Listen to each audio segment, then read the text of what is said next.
Nos épreuves en seraient-elles l'outil? Comment découvrir ce que nous sommes venus réaliser? Alors, l'arrivée sur cette terre, actuellement, vous savez très bien qu'on est dans une période difficile. C'est pas la première fois que les gens s'entretuent, mais c'est quand même une période difficile. Et une période difficile qui, en fait, nous avait été annoncée. Je me souviens en 2016. 2016, ça fait quand même 8-9 ans. J'avais reçu un message, que j'ai d'ailleurs mis dans un de mes bouquins, je ne sais plus lequel, qui me disait, voilà, nous allons nettoyer la terre, je vous jure que c'est vrai, et je vous dis, c'est écrit dans un de mes livres, par l'eau, le feu, tu te rappelles Marie, les épidémies et les secousses sismiques. Alors moi je m'étais dit, les épidémies, c'est Hezbollah en Afrique. Bon. 2018, on me redonne la même phrase. Je me dis ça alors, qu'est-ce qui va arriver? J'ai juste un peu compris quand on a eu évidemment le Covid. Donc, il faut quand même savoir une chose très importante. On est actuellement à la fin d'une civilisation. Si vous êtes cultivé ou si vous avez envie de vous cultiver, allez vous renseigner sur la fin de la Lémurie, sur la fin de l'Atlantide, sur la fin de l'Empire romain, etc., etc. Et vous allez voir qu'on vit toujours les mêmes choses dans ces situations. Ils nous disent, on sacralise la terre. D'accord, mais il faut la nettoyer d'abord. Ok. Et ils nous disent, vous serez ceux qui remonterez les manches pour remettre le monde en place. Mais ça ne va pas être simple, et ça n'est pas simple. D'ailleurs, vous avez dû vous en rendre compte, nous avons commencé l'ère du Verseau tout à fait début 2000. Et le Verseau, j'ai quand même fait 4 ans d'astrologie avant de faire de la numérologie. L'ère du Verseau commence par le chaos pour aller vers la lumière. On est en plein dedans. Voilà. Donc, nous, cette petite âme de rien du tout, qui est descendue sur cette terre à ce moment-là, elle est bienvenue pour une raison, pour des raisons précises. Est-ce que vous savez que de plus en plus actuellement, il y a des enfants qui arrivent, alors vous allez les appeler enfants indigo ou enfants cristal, d'accord, mais que de plus en plus ces enfants qui arrivent parlent des langues qui ont 10 000 ans, disent à leurs parents, mais tu ne te souviens pas, tu m'entends plus, on parlait cette langue, on habitait à tel endroit, on s'appelait tel nom, lisez le livre du docteur Fauré. Ils vous en donnent des exemples énormes. Et ils font l'expérience, on s'en va voir ce que raconte l'enfant, et ils habitaient bien là, et ils s'appelaient bien ce nom-là. Mais j'ai eu un cas incroyable. J'avais un professeur d'astrologie, que vous connaissez peut-être, qui s'appelle Dorothée Koechlin de Bismont. Dorothée a fait plein de conférences ici, vous devez la connaître. Et Dorothée nous racontait, et c'est pas nouveau, c'est quand même il y a plus de 20 ans, 25 ans même, elle nous racontait que son fils parlait une langue que personne ne comprenait. Alors à la fin, les parents, ils en avaient marre.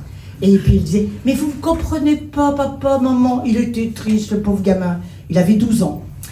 Et un jour, ses parents se sont dit, tiens, on va lui offrir un paperboard, et puis il va écrire sa langue, ses bêtises sur le paperboard. Et un jour, ils invitent un de leurs copains, professeur de langue ancienne, qui monte à l'étage pour aller aux toilettes, n'est-ce pas, ou pour aller voir la salle de bain, comme il l'avait reconstruite, parce qu'il voulait refaire la salle de bain chez lui. Puis d'un seul coup, il dit, qu'est-ce qui a écrit ça? C'est Sébastien, écoute, il est complètement dingue. Il n'est pas dingue du tout, c'est du Muvian. La langue de la Lémurie d'il y a 12 000 ans. Ils sont hyper nombreux en ce moment à revenir. C'est ce qu'on appelle des volontaires, ces âmes qui reviennent, pas seulement forcément parce qu'eux en avaient besoin, et parce que nous avons besoin d'eux. Livre de Dolores Cannon, qui a écrit, vous savez, la 3e vague de volontaires. Alors nous, de l'autre côté, nous arrivons sur cette terre. D'accord. Qu'est-ce qu'on vient y faire? C'est ça qu'il va falloir qu'on découvre. Et puis, vous savez très bien ce qui se produit. On se dit, combien de fois vous avez dû vous le dire, je n'entends moi que ça. Oh non, écoutez, il m'arrive ça, c'est injuste. Puis quelquefois, je le pense moi-même, hein, en me disant, non, non, ne pense pas ça, c'est parce que tu dois le vivre. Donc c'est injuste. Combien de fois vous entendez ça? Il n'y a rien d'injuste. Revenir sur la terre, refaire une incarnation terrestre, c'est un travail qu'on est venu refaire. Et tout à l'heure, j'entendais donc aussi bien nos brillantes conférencières nous expliquer tout ce qui se passe là-haut. Mais regardez quand même ce qu'ils nous disent. C'est un bouquin écrit il y a 25 ans. Hein. Regardez ce qu'ils nous disent. Au début, les âmes étaient nichées, recroquevillées dans le compact divin, l'unité d'amour. Puis, comme des écailles d'argent qui se détachent, des milliards d'âmes se sont perdues pour un certain temps. Mais leur soif de Dieu, de l'amour et de la lumière a été telle qu'elles ont recherché cette chaleur, comme un tournesol se tourne vers cette même source. Et lentement, par la roue des réincarnations, elle a commencé son retour vers Dieu. Vous voyez ce qu'on vient faire? On passe par des réincarnations différentes. Or, ils nous disent aussi une très belle phrase, mais vraiment une belle phrase. Ils disent « Votre incarnation actuelle n'est qu'une virgule de votre éternité. » Vous imaginez, une virgule de votre éternité.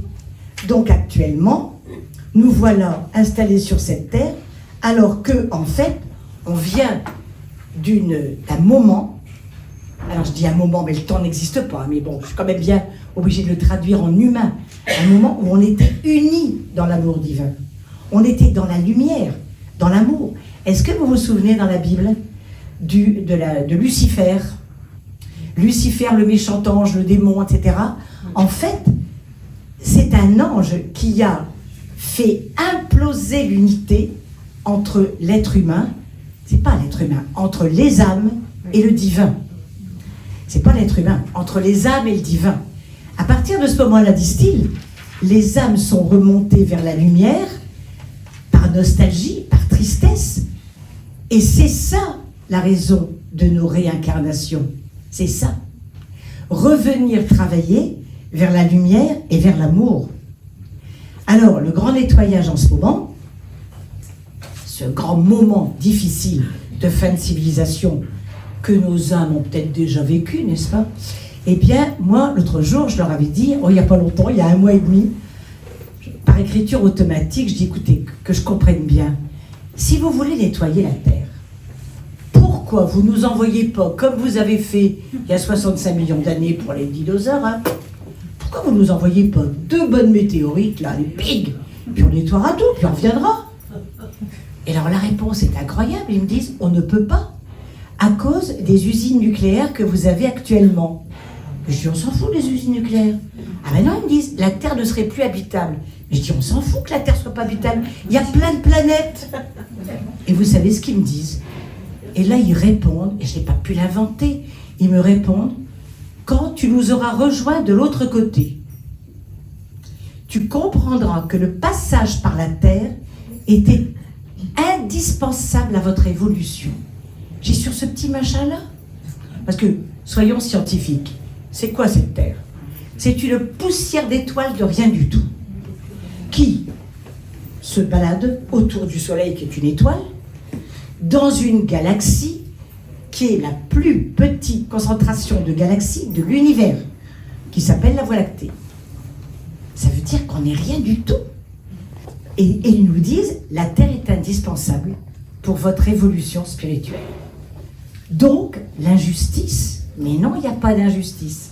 Et quand j'avais sorti mon livre, Un soleil trop tard, qui après a été donc adapté au cinéma et qui s'appelle Le Dernier Signe, avec Andy McDowell, Tim Ross, etc., à ce moment-là, quand je l'ai sorti, mon éditeur a reçu 800 lettres. Oh, il me dit, mais madame, attendez, moi j'habite Paris, j'ai pas des mètres carrés, il faut venir les chercher, vos 800 lettres. C'est comme ça que j'ai connu la famille Blangarin d'ailleurs. Et je dis, et qu'est-ce que c'est que ces lettres? Je dis, c'est des lettres de félicitations. Ah, il me dit, j'en sais rien, moi je les ai pas ouvertes. Hein. Donc je vais chercher les 800 lettres. Monique, ta femme, m'a bien aidé là-dessus. Nous ouvrons ces 800 lettres. Vous savez ce qu'elle demandait, c'est 800 lettres. Mais alors, madame, pourquoi je suis venue sur Terre? Quelle est la raison? Pourquoi j'ai perdu mon enfant? Pourquoi j'ai perdu l'âme que j'aimais? Alors que la voisine, elle a un poivron avec lequel elle vit toujours. Pourquoi ma souffrance? Pourquoi mes ratages? Ben moi aussi, je me pose plein de questions comme ça. Qu'est-ce que vous croyez? Pourquoi? Ben franchement, j'en savais rien. Et là, je me suis dit, c'est horrible, je ne peux pas répondre à ces gens-là. J'ai écrit un livre qui ne sert à rien, là. Alors je prends, comme je fais d'habitude, message en écriture automatique, hein. Je reste bien calme. Alors vous pouvez l'appeler écriture automatique, écriture inspirée, bon, peu importe. Puis je leur dis, qu'est-ce que je fais maintenant? Qu'est-ce que je fais pour répondre à ces 800 personnes? Il me dit, tu réfléchis. Tu réfléchis, mais c'est nous qui écrirons ce livre. Et comme ils sont pleins d'humour, j'adore, ils me disent, c'est nous qui aurons les droits d'auteur. Oh ben j'ai dit, mon vieux, pour 1 euro par bouquin, ça va pas être génial. Bon. Et puis, des mois passent. Je dis, mais qu'est-ce qu'ils ont voulu dire?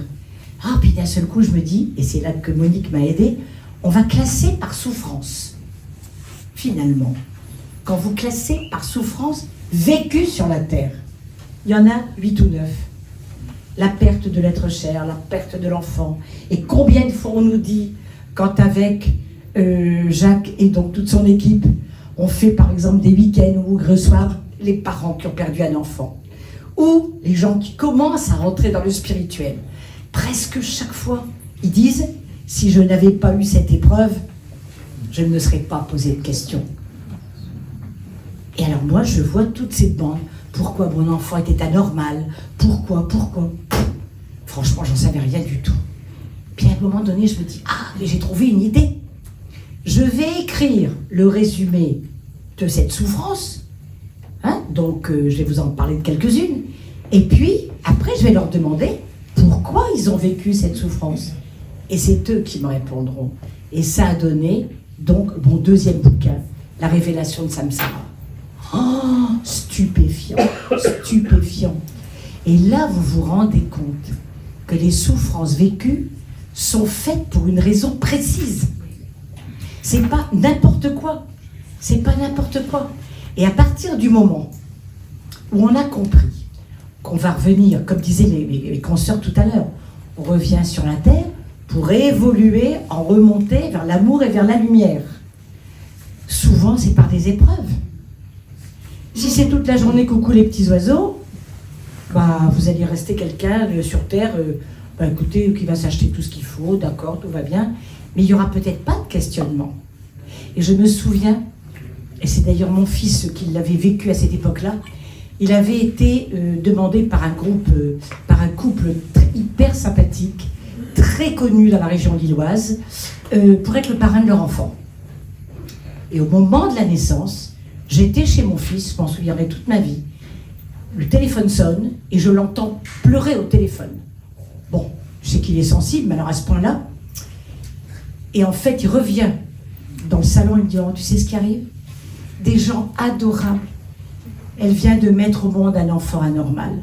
Mais c'est pas juste. Vous comprenez? C'est pas juste. Ces jeunes ont vécu quelque chose de terrible. Le mari a même failli se suicider. Enfin, c'était très très dur. Et vous savez ce qui s'est passé quelque temps après? Cet enfant anormal qui n'était pas mort, il était anormal. Les parents de ces deux jeunes parents, ayant énormément d'argent, ont acheté des petits hôtels, des petits endroits près des hôpitaux où on soignait ces enfants, pour que les parents qui n'aient pas d'argent puissent se loger et être nourris gratuitement. Jamais ils n'auraient fait ça s'il n'y avait pas eu une telle souffrance. Vous comprenez? Un autre exemple. Un jour, j'ai une de mes filles qui me dit, tiens, je t'invite à dîner un soir avec une amie qui est trader à Zurich, donc business de chez business. Hein. Mais elle me dit, je te préviens, elle vient avec son mari. Ils sont fusionnels, c'est à peine si elle va te parler. Bon, ben, pour une fois qu'on rencontre un couple fusionnel, ben, c'est génial, écoute, dis non avec eux. En effet. Alors, elle, Zurich, trader, finance. Lui, directeur général d'un gros truc à Milan, et puis la fusion. Puis à un moment donné, je voyais qu'ils parlaient qu'entre deux, c'était mis face à face, bien sûr. Je dis, je vais quand même leur dire un petit quelque chose. J'ai dit, donc, on a l'air amoureux. Alors elle me regarde et elle me dit, oh non, mais c'est bien plus que ça, madame. Nous sommes tellement fusionnels que nous n'avons pas voulu d'enfants. Pas un papier de cigarette d'allumette entre nous deux. Comme je suis numérologue, je me dis, je vais faire pour moi toute seule son thème. Je saurais ce qu'elle est venue faire. Vous savez ce qu'elle était venue faire? Retravailler sur l'amour maternel. Elle était venue travailler sur l'amour maternel. Ah non, non, non, pas question. 2 mois plus tard, ma fille dit, tu sais pas quoi? Le mari de Lydia, il est mort en allant à Milan. Il s'est fait écraser par un camion avec sa voiture. Je dis, tiens, peut-être que l'amour maternel va se réveiller, mais je ne voyais pas comment, parce qu'elle n'avait plus l'âge d'avoir un enfant. Cette femme, elle a failli devenir folle, de perdre son compagnon. Et quelques 2 ans plus tard, qu'est-ce que j'apprends? Elle avait vendu son affaire de business à Zurich, son fonds de financement, et elle créait des orphelinats en Afrique. Vous voulez me croire? Et là, vous vous dites, d'accord. Donc, en fait, la souffrance emmène vers une évolution. Coucou les petits oiseaux, d'accord, mais ça ne vous fera pas bouger. Donc, quand on revient sur cette terre, et d'ailleurs, je vais forcément vous parler de numérologie, parce que dès que vous le faites, et mes élèves le savent très bien, elles viennent de l'expérimenter, n'est-ce pas, depuis quelques années, quand vous faites le thème de numérologie d'une personne, c'est quoi? C'est toute sa vie. Vous êtes au courant de toute sa vie, avec les dates. Je vous donne un exemple très clair. Notre âme, quand, comme mes confrères l'ont expliqué très bien, d'une manière très belle, quand les guides ou les assemblées générales, disons, décident que l'âme doit redescendre, ils disent quand même que lorsqu'on vient trouver une âme qui est de l'autre côté et qu'on lui dit « va falloir que tu redescendes », ah non, hein? Ah non, moi je ne redescends pas sur Terre, hein. C'est la réponse immédiate. Sauf que les guides vont nous expliquer le travail qu'on est revenu faire, ce travail de l'amour inconditionnel dans lequel on doit se retrouver. Alors ils finissent par nous convaincre. Et là, on choisit ensemble ses outils, ses forces, ses faiblesses, son caractère et le travail qu'on est venu faire. Et dans le thème de numérologie, vous avez toute l'explication d'une vie. Toute l'explication. Je vous assure, c'est hallucinant. Je ne cherche pas à vendre, hein, je suis débordée. Hein, mais, débordée. Mais c'est chaque fois, à chaque thème, c'est... Mais madame, c'est hallucinant. Parce qu'évidemment, je leur raconte leur passé aussi aux gens. Ils me disent, mais comment vous le savez? Marqué dans votre thème. Tout est nombre. Et c'est scientifique. C'est pas moi qui ai inventé le mot de tout est nombre. C'est Einstein. C'était quand même pas le dernier des imbéciles.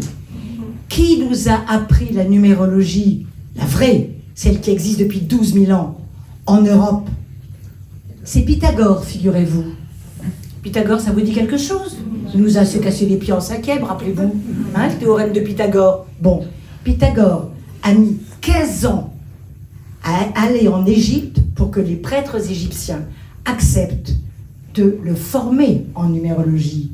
Parce que quand vous êtes formé en numérologie, tiens, est-ce que vous savez, Paul 3/4, là, aujourd'hui, vous êtes depuis le 1er novembre passé en année 2025. Votre année 2025, qu'est-ce que vous allez y vivre? Ben, le 3/4 ne le savent pas. Ils s'en vont en aveugle. Voilà. Pythagore ramène en Grèce toute cette connaissance de la numérologie, crée une école, et évidemment, comme il était capable de renseigner les oligarques, parce que vous travaillez avec quelqu'un, par exemple, vous vous associez, bon, vous vous mariez, vous êtes amoureuse, vous ne ferez pas le thème, d'accord, vous le ferez plus tard.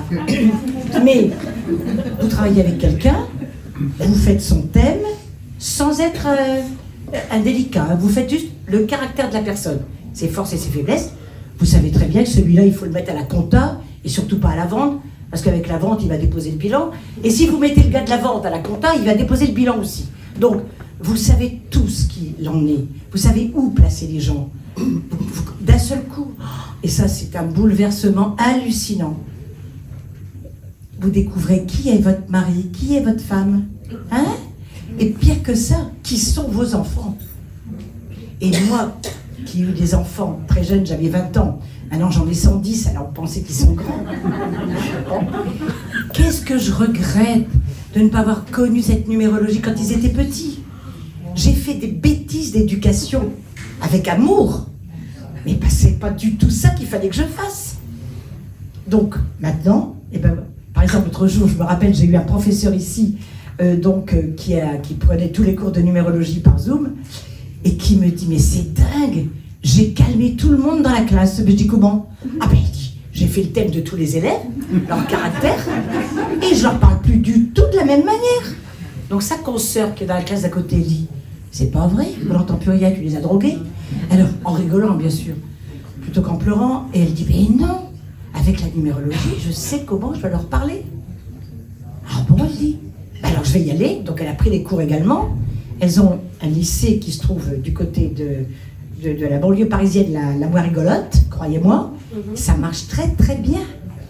Alors elles sont mignonnes parce qu'elles m'ont dit, vous devriez aller voir le ministère de l'Éducation nationale. Ils vont me jeter dehors en me prenant pour une folle. Non, c'est pas possible.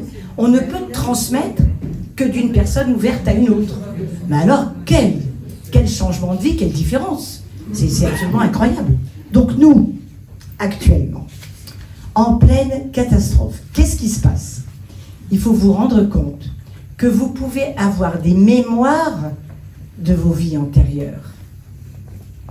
Et c'est bouleversant, parce que autant on le découvre dans un thème de numérologie, si vous avez des karmas, on voit tout de suite ce que vous avez fait avant et après d'ailleurs, mais même soi-même, vous n'avez jamais pénétré dans un pays où vous aviez l'impression de vous sentir chez vous?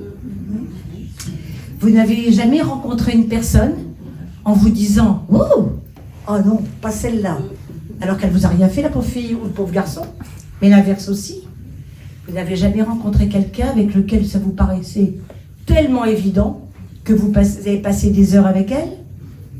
Quelquefois, vous voyez un couple, lui, il est très beau garçon, elle est affreuse, vous vous dites, mais comment ça peut être possible?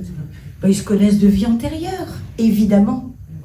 Nos vies antérieures nous marquent. Mais pourquoi est-ce qu'elles nous marquent tant?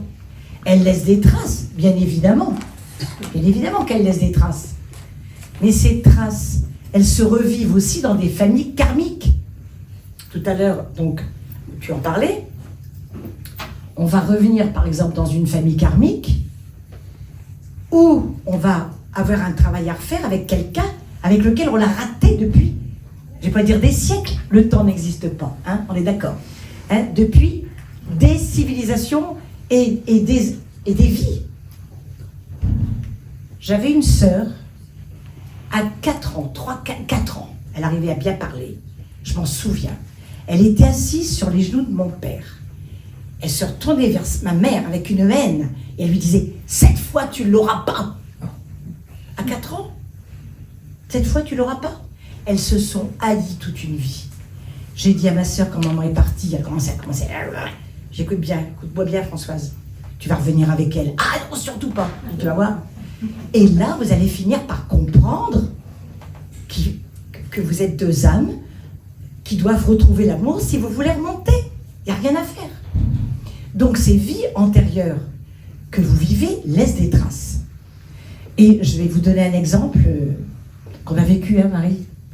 Alors, Marie organise des voyages en Égypte. J'espère que tu vas recommencer. Extraordinaire.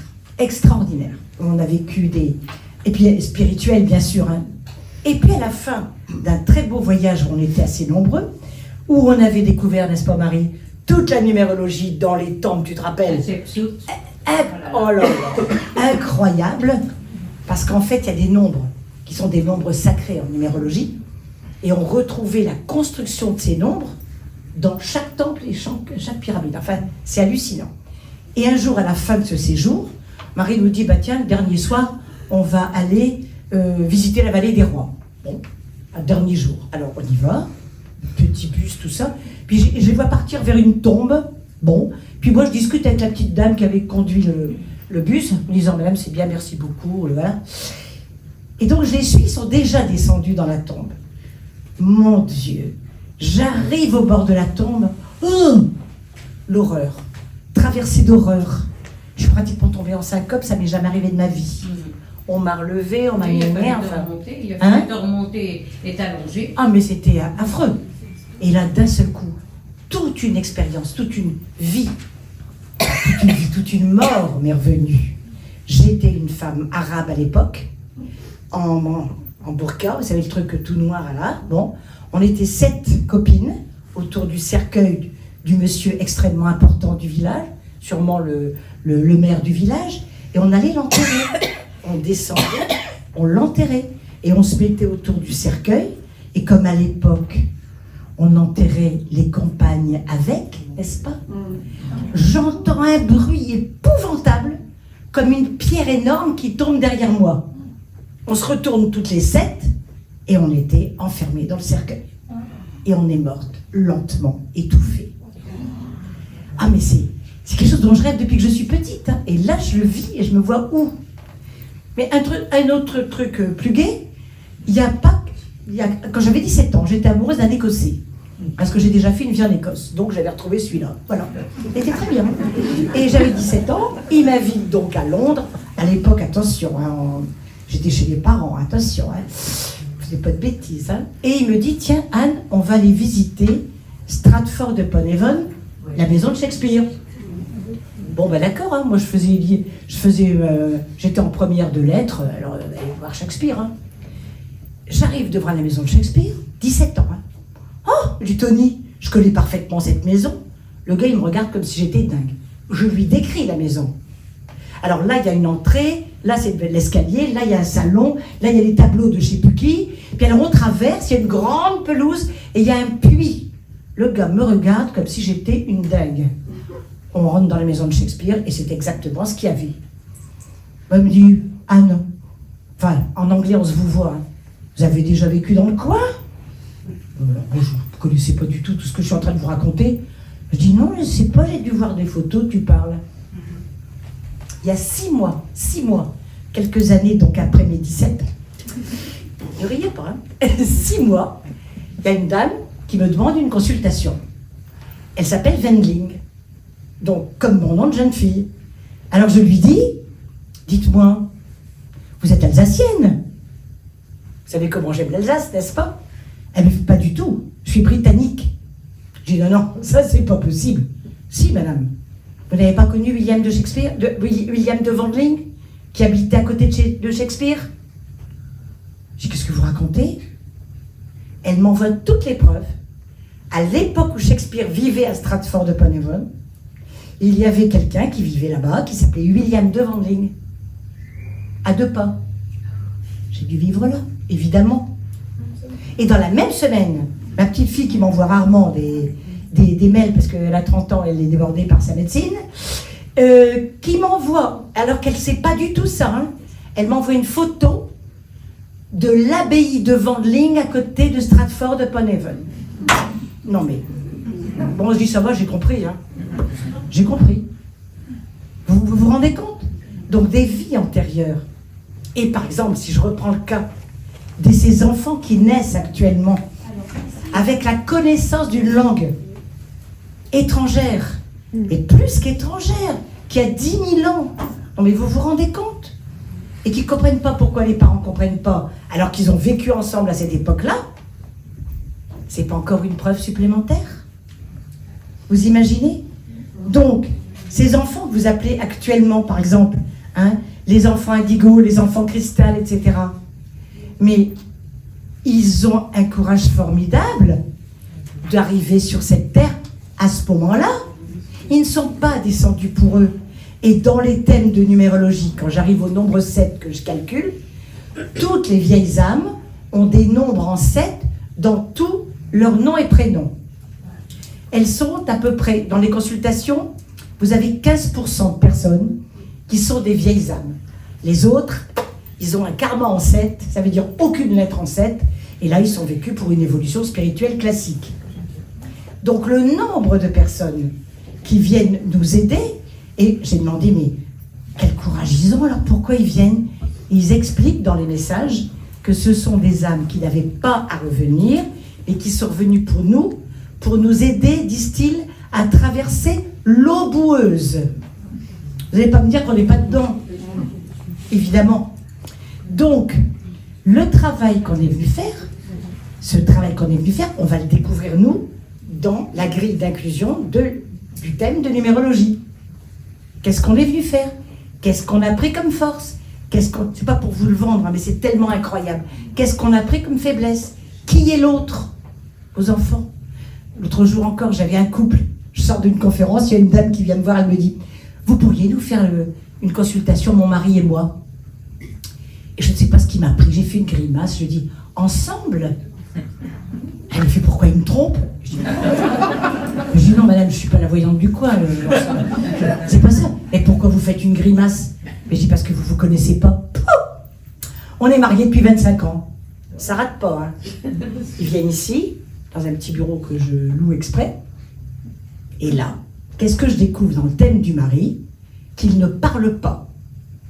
Homme en 3, connaissent mes élèves, je ne parle pas. Je ne me confie pas. Alors sa femme me dit, monsieur, elle me coupe la parole. Mais si mon mari parle, il fait rire tout le monde, il fait des conférences. Je dis, monsieur, vous ne parlez pas de tout ce que vous souffrez, de tout ce que vous avez à l'intérieur. Mais si mon mari parle, non d'une pipe, la 3e fois, oh, il a explosé. Ça fait 25 ans que je te dis rien. Ils se sont mis à pleurer, moi aussi. Hein. Je suis là, j'aurais pas dû leur dire. Bon, tant pis, c'est fait. Heureusement, on en a discuté ensemble, etc. Le mari, on sentait qu'il s'aimait. Ils sont repartis du bureau, ils s'est embrassés. Je dis, oh non, ça fait un choc. Hein. Vous vous rendez compte? Elle découvre avec qui elle vit au bout de 25 ans. Ah oui, on croit se connaître, on croit connaître ses enfants, là tu parles.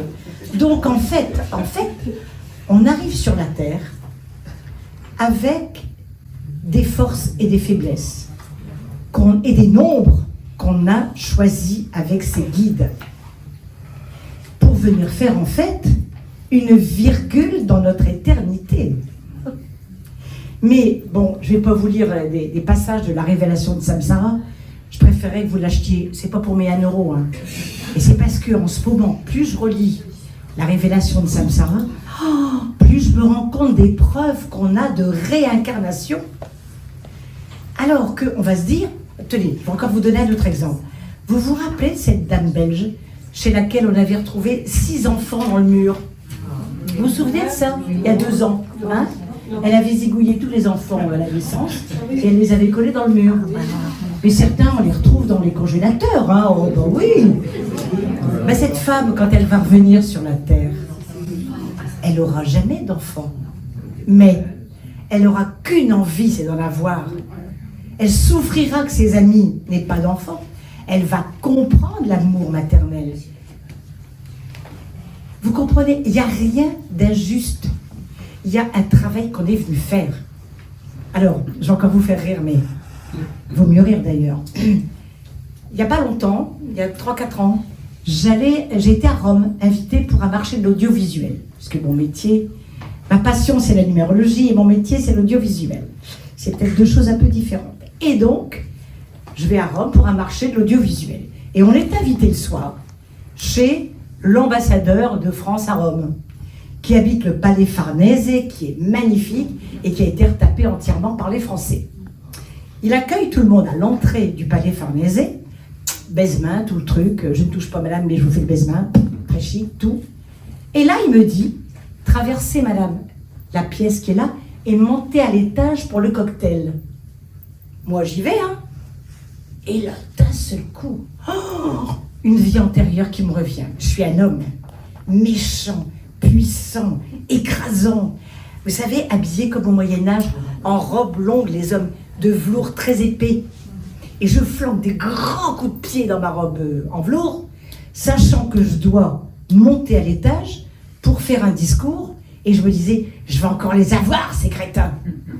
Je monte à l'étage, là, on me prend pour la productrice. Il y a du champagne qui est servi, Anne. Moi, j'entends rien. Et je vois une foule amassée immense. Et je pense à la haine que j'ai pour cette foule. Oh, on a passé une soirée, je vous raconte pas, j'ai même pas bu une coupe de champagne, ce qui est pas bon genre, hein. Bon. Mais quel choc! Je dis, mais qu'est-ce que j'ai vécu là? L'orgueil, la puissance, l'écrasement.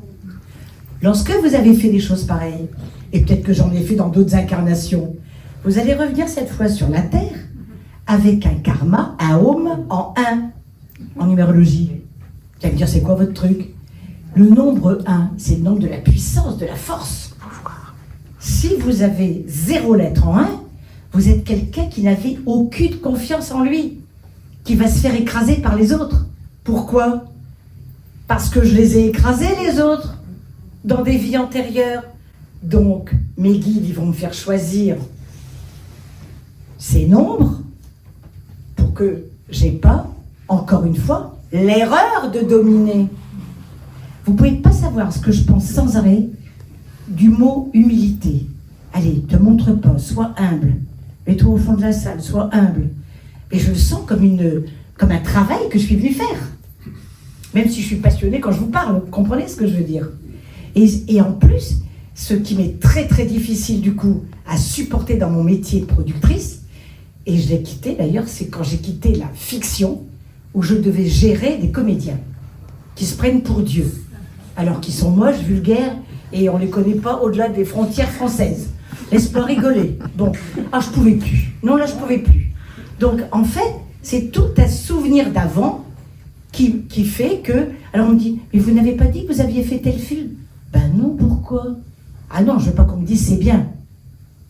Parce que je suis revenue avec un travail d'humilité à faire. Vous me suivez? Et avec ma mort dans la tombe du gars qui était soi-disant notre mari, là, ou cette femme. Vous savez ce que j'ai dans mon thème de numérologie? Le nombre 5 en numérologie, c'est le besoin de liberté. Je ne peux pas me faire étouffer. J'ai 12 lettres en 5. La moyenne, c'est 5. Ça veut dire, et je fais de l'asthme, ça veut dire qu'on ne peut pas m'étouffer. Ça veut dire que même monter actuellement dans un ascenseur, c'est toujours difficile. Vous vous rendez compte? Donc quand vous faites le thème de la personne avec laquelle vous vivez, ou de l'enfant que vous avez, etc., vous allez découvrir une quantité de choses qu'il est venu faire, des erreurs qu'il a faites, et le travail qu'il est venu faire sur Terre, qu'on appelle en numérologie les défis de vie. Donc, en fait, qu'est-ce qu'on choisit? Là, vous allez rigoler, hein, mais moi je vous dis, rigolez pas trop longtemps. Vous savez que notre âme choisit sa date de naissance? Alors on me dit, oh non, c'est le médecin, il a choisi d'accoucher maman parce qu'il partait au week-end. C'est l'enfant qui a choisi, pas l'enfant, l'âme qui a choisi. Et vous savez les noms et les prénoms qu'on vous donne, vous croyez que c'est vos parents, que c'est vos grands-parents qui vous ont donné ça? Absolument pas. C'est votre âme qui les a influencés. Parce que chaque lettre de vos noms et prénoms représente un nombre. Et toutes vos forces et vos faiblesses, elles sont là-dedans.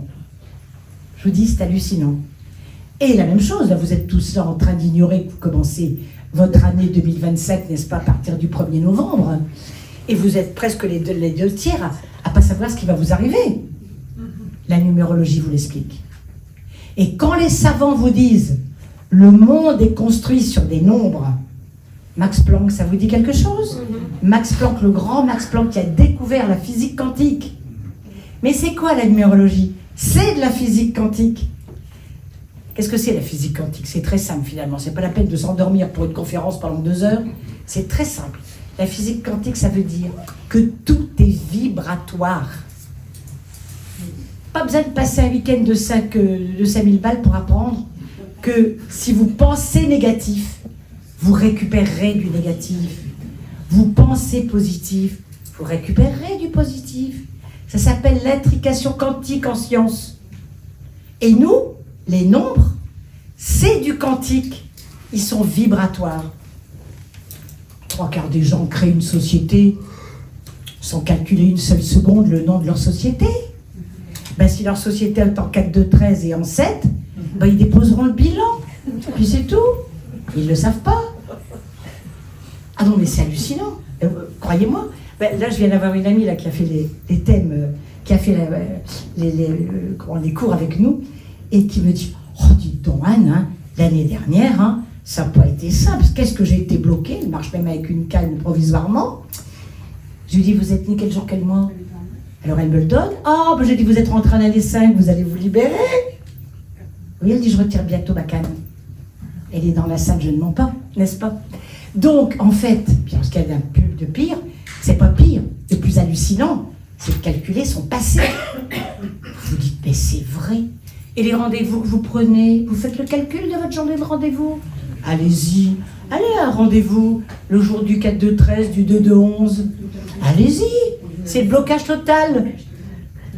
Même moi qui le sais, je me suis fait quelques fois avoir. Vous savez, quelquefois on prend un rendez-vous, on répond rapidement, allez hop, elle me rappelle de TF1 d'ailleurs, une meilleure copine qui est nommée à la direction de TF1, je m'en vais lui vendre les droits de Daniel Steele qu'on avait acheté, tout à fait pour TF1 ça.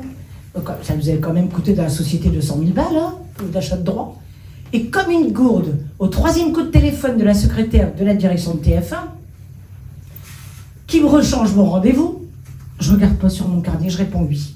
Oh, puis 3 jours après, je dis, mon Dieu, qu'est-ce que j'ai fait? 4-2-13, je suis foutu. Bon allez, je pense positif, j'y vais. Ouais, non, c'était vite réglé, hein. 10 minutes. Daniel Steele? Oh non, oh non. Non, non, allez, laisse tomber. Viens, on va aller prendre un petit café toutes les deux. Voilà, poum. Puis je peux vous raconter comme ça jusque demain matin. Tout est vibratoire, tout. Il faut le savoir. Et nous descendons sur cette terre avec des vibrations.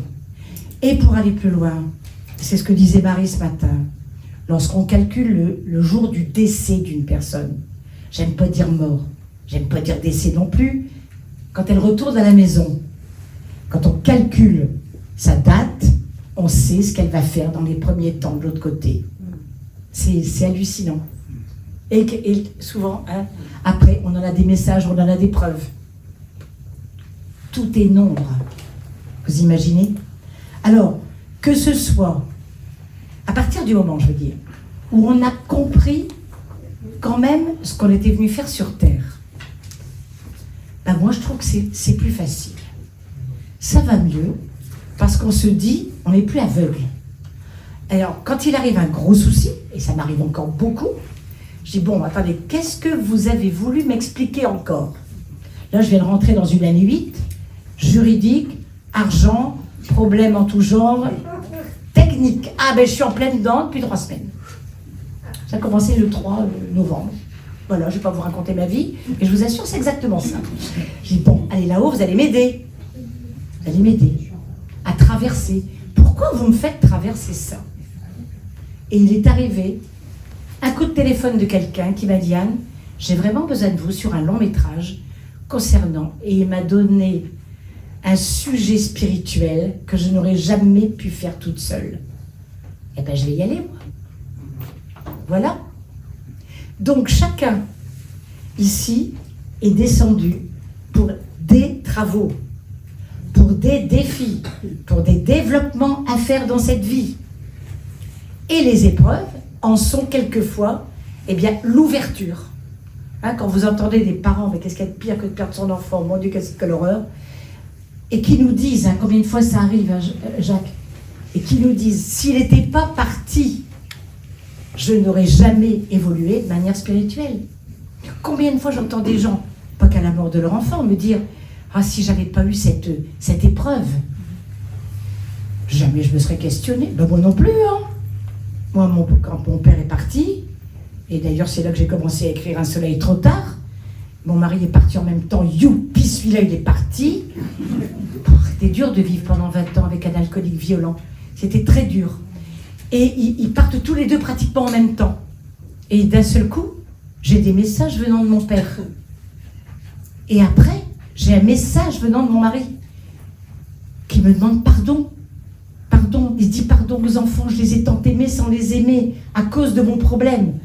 D'un seul coup, vous dites, attends, je deviens folle, là, qu'est-ce qui se passe? Et là, vous commencez à vous poser des questions. Ça n'aurait pas été comme ça. Vous savez qui m'arrive maintenant? De remercier mon mari d'avoir eu le courage de descendre sur terre pour vivre ce qu'il a vécu. Parce que tout à l'heure, tu as expliqué quelque chose d'un papa qui emmenait leur enfant de 7 ans dans les bistrots. Et ben moi, mon mari, son père les emmenait dans les cafés, son frère et lui, ils avaient 14-15 ans. Comme ça, ils pouvaient boire le beau-père. C'est ça. Voilà. Et c'est comme ça qu'il s'est mis à boire. Et je le remercie, je dis Jean-Pierre, écoute, finalement, je te remercie, parce que si tu ne m'avais pas fait vivre ça, jamais je n'aurais évolué spirituellement. Je serais restée bien tranquille dans ma petite ville, là, en me prenant pour la meilleure bourgeoise du coin. Femme très importante, n'est-ce pas que tu parles? Bon, et je n'aurais jamais compris. Alors, la souffrance, on l'amène avec nous, mais c'est pour nous aider à évoluer. Et quand on se dit, bon alors je reste sur terre, bon d'accord, donc j'ai encore du travail à faire, et bien le travail je vais le faire. Et quand j'ai failli mourir du Covid, il y a donc 2 ans et demi, 3 ans, je suis restée quand même 2 mois et demi à l'hôpital, c'était pas un petit Covid, je me suis retrouvée dans le coma, on a prévenu mes enfants que j'allais mourir, etc. Quand je me suis réveillée de mon coma, j'étais un peu vexée parce que j'avais pas fait d'expérience de mort imminente. J'étais un petit peu vexée. Je dis, ben alors quoi les gars, vous m'avez pas ramené chez vous? Non? Ben pourquoi? Parce qu'il faut que tu transmettes. Il faut que tu continues à transmettre. Et depuis ce temps-là, chaque fois que je fais une conférence ou des cours, je dis, transmettez. Tout ce qu'on vous a appris aujourd'hui, transmettez. Parce que c'est maintenant qu'il faut transmettre, c'est maintenant qu'il faut nous aider. Et en fait, à l'époque, je déménageais. Donc mon fils était venu très très gentiment avec ses sœurs déménager à ma place. Et je me souviens très bien qu'il me dit, l'appartement était impeccable. Il y avait une pile de bouquins.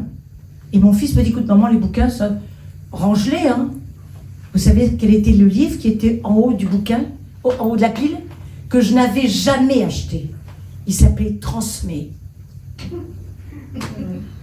J'ai regardé comme ça, j'ai dit, ça va, j'ai compris. Transmet. Si bien que maintenant, quand je donne des cours de numérologie, je suis hyper heureuse. Pas parce que vous allez me les payer 100 balles, c'est pas ça. C'est comme ça, vous allez pouvoir aider les parents qui ont des enfants qui ne comprennent pas. Ils les emmènent chez le psychiatre qui a 15 ans d'études. Ah ouais, formidable, il n'y a pas de spiritualité, c'est l'horreur. Donc, en fait, on est là pour une raison. On va l'apprendre dans son thème, évidemment, mais on est là aussi pour transmettre aux autres. On ne peut pas garder la connaissance que pour soi. Alors, je sais bien que ce n'est pas si facile, mais il y a une manière de faire. Alors, je sais bien aussi que le plus difficile, c'est les plus proches. Alors ça, quand je dis aux gens, attention, le coup de faire le thème de numérologie à votre belle-mère, c'est pas le moment. Non, non. Parce que c'est pas les plus proches qui vont vous croire. Pourquoi? Pourquoi vous auriez appris ça et pas eux? Il y a comme un orgueil, comme une vexation. Donc, aidez les autres et puis laissez venir à vous, comme disait le Christ, les petits-enfants. Et les incarnations, les réincarnations. Il faut quand même penser une chose. Quand je vais à l'église, de temps en temps, moi je peux aller prier à l'église, je peux aller prier sur mes toilettes, je peux aller prier dans la synagogue, je peux aller prier à la mosquée, je m'en fous. La prière, c'est la lumière avec l'amour. Et quand on dit le credo, et que j'entends, nous croyons à la résurrection de la chair, je dis, les gars, vous n'avez pas lu l'évangile, Le Christ dit, vous ne pouvez atteindre le royaume des cieux que si vous ne renaissez. Ah bon? Et c'est le Christ qui dit ça. Et Jean-Baptiste dit strictement la même chose. Il dit, vous ne pouvez comprendre la vie définitive qu'à force de renaître. Et le Christ dit, regardez, c'était Jean-Baptiste, il était autrefois Élie. Vous savez qui nous a empêchés de croire à la réincarnation? C'était en 475 après Jésus-Christ. L'empereur Constantin avait une femme qui s'appelait Théodora, très orgueilleuse. Et Théodora ne voulait surtout pas renaître en femme de ménage. Vous voyez ce que je veux dire? Ils ont tué des gens sur 2 générations pour que jamais plus personne ne croie en la réincarnation, pour que Théodora ne renaisse pas autrement qu'en impératrice, vous comprenez? Ouais, elle a dû en faire des incarnations de bas de gamme, la Théodora en question. Mon Dieu! Donc, notre vie à nous actuellement, elle fait partie d'un ensemble de retours, d'un ensemble de travail, d'un ensemble d'évolutions pour repartir, comme ils vous le disent, comme je vous l'ai lu au début, vers la lumière et l'amour. Et comme disait Marie tout à l'heure, on l'appelle Dieu, on l'appelle source, On l'appelle lumière. Qu'est-ce qu'on s'en fout?